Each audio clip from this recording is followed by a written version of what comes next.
täna, 16. novembril aastal 2022 oli mul mõnus võimalus minna teidele.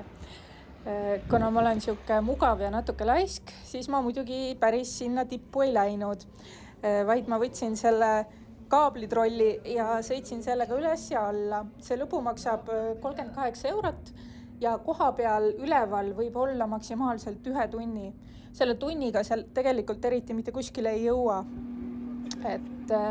Et natuke vaatad ümber ringi ja ongi kõik. Et mäetippu selle tunniga kohe kindlasti ei valluta. Et kes tahab vallutada, siis see peaks sõitma üles ja taotlema selle mäeloa vist ja siis minema tippu, tulema alla ja tegema asju teisiti. Jõudes kaablikopsikuga üles, siis sealt päris tippu tuleb kõndida veel 700 meetrit. Et see tundub nagu mitte midagi, et mis see 700 siis ära ei ole, aga tegelikult see tõus on päris järsk, et ei ole siuke mugav rahulik jalutamine, et eeldab ikkagi mõningast füüsilist vormi. Mina ise läksin ennekõike tänu sellele sinna, et ma tahtsin väga selle kaablitrolliga üles sõita, kuna ma ei olnud enne sellise asjaga sõitnud ja see tundus jube põnev. Ja oligi põnev ja natuke oli hirmus ka, et sinna maksimaalselt lastakse sisse 45 inimest. Pileteid saab osta ainult online, minul oli pilet ostmata. Ma olin seal ma jõudsin koha peale sinna kell 9 hommikul, siis 9 paiku, siis oli veel parkimiskohtast. Kuskil 9:10 ma avastasin, et mul ei ole piletit ja ma seda sealt kuskilt osta ei saa. Ja siis õnneks seal oli levi niiviisi, et ma sain kohe internetti, ostsin 38 euro eest omale pileti, millega sai üles ja alla.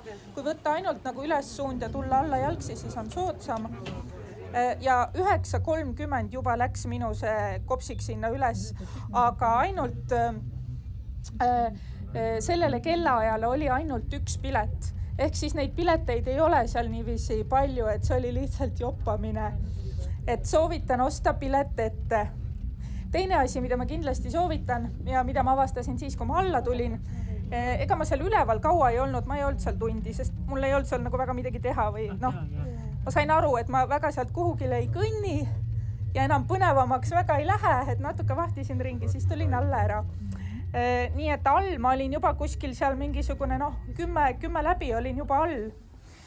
Läksin kohvikusse, võtsin omale võiku ja kohvi olid kokku 7,70, et minu meelest väga mõistlik hind, et soe võiku hästi suur kõhu sai täis, oli hommikusöögi eest. Seal saab süüa ka sees, aga mina eelistasin õues. Et kuna tuult ei olnud, ilm oli ilus, ilm oli soe, muidu öeldakse, et pange mäele soojad riided, et külm on, aga sel korral ei olnud külm.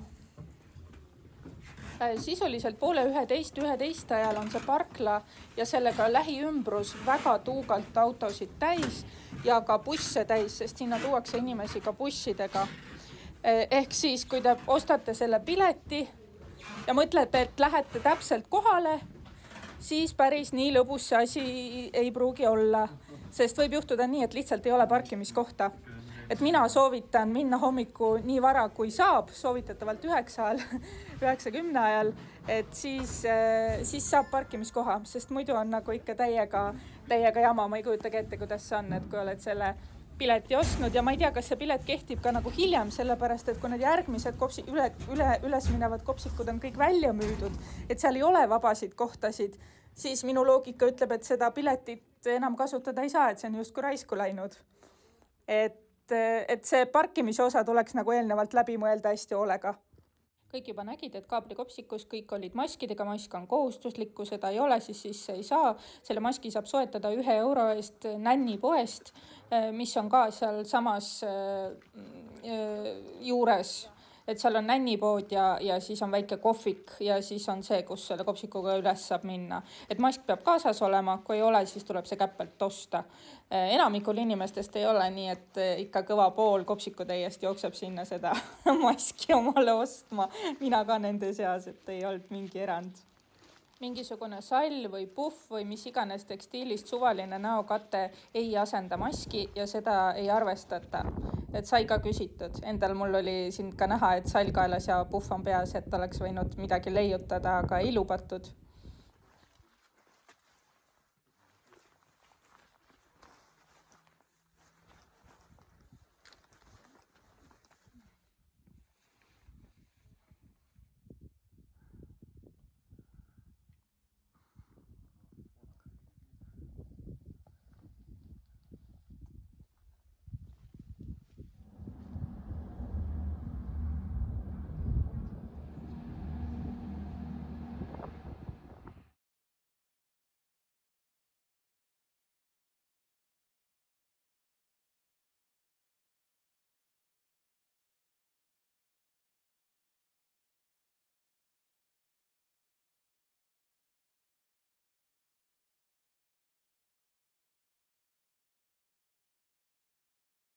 Ja, schauen, ob irgendwas eine Postkarte.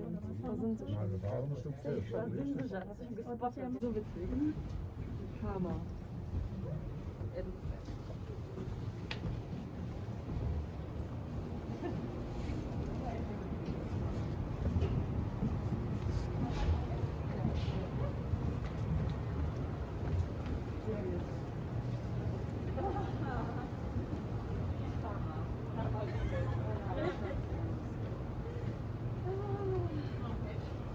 Leila haben wir geschrieben, willst du etwas hören, das dich sicher freut?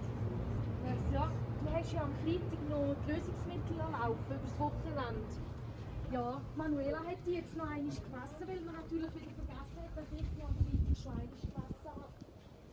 Will mehr? Also Manuela.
kohe mäevahetuse läheduses on siis ka mäe ja vulkaani niisugune väike keskus. Sinna piletit ei olnud, sisse sai tasuta.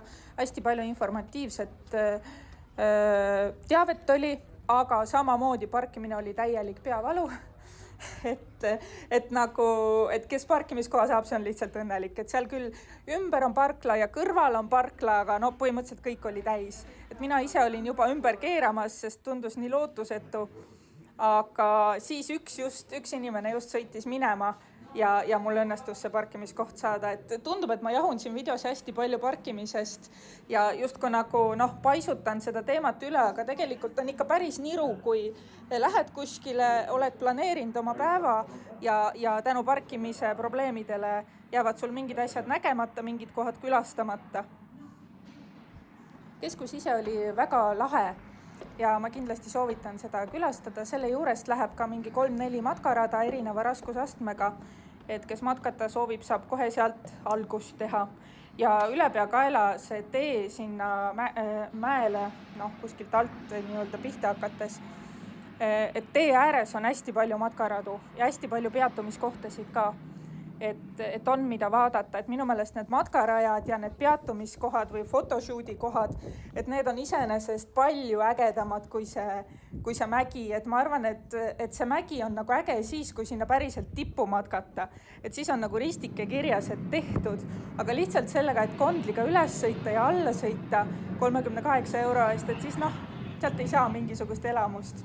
Mina sain lihtsalt selle, et ma ei olnud enne kondliga sõitnud, nüüd on tehtud, aga ülevalt see vaade ei olnud kindlasti midagi niivõrd lummavat sealt Kondli peatuspaigast, kui olid need vaated, mis olid seal matkaradade juures või lihtsalt tee äärsetes pisikestes peatumistaskutes.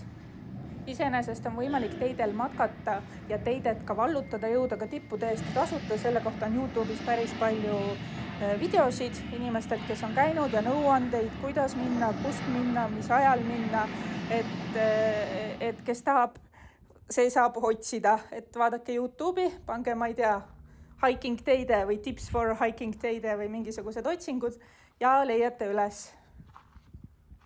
Aga minul oli elamus just ennekõike see maastik, mis on selles Teide rahvuspargis, et need erinevad vaated ja siuke mõnus kuumaastik, et see on nii teistmoodi.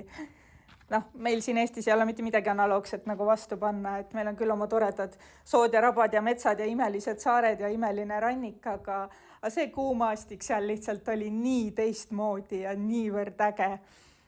Teel alla, kui ma läksin Mäkke, siis ma ei teinud ühtegi peatuspaika, kuna ma tahtsin lihtsalt ruttu nagu parkimisalale jõuda. Ja teel alla ma siis peatusin igal pool, kus ma mahtusin peatuma, et nii mõneski peatumistaskust tuli sõita mööda, sellepärast, et lihtsalt ei olnud kohta. Aga kohti, kus peatuda, oli ikkagi omajagu ja seal tagapool videos on ka üks selline suurem piknikuala, mis oli nagu väga-väga lahe, kus siis sai grillida ja mida iganes teha. Et võtta oma ninn-nänn kaasa ja mine rahvusparki pikniku pidama. Seal oli ka üks kaubik, nii-öelda van life'i tegija, kes siis ka elas oma kaubikus, mis oli ka nagu väga-väga lahe.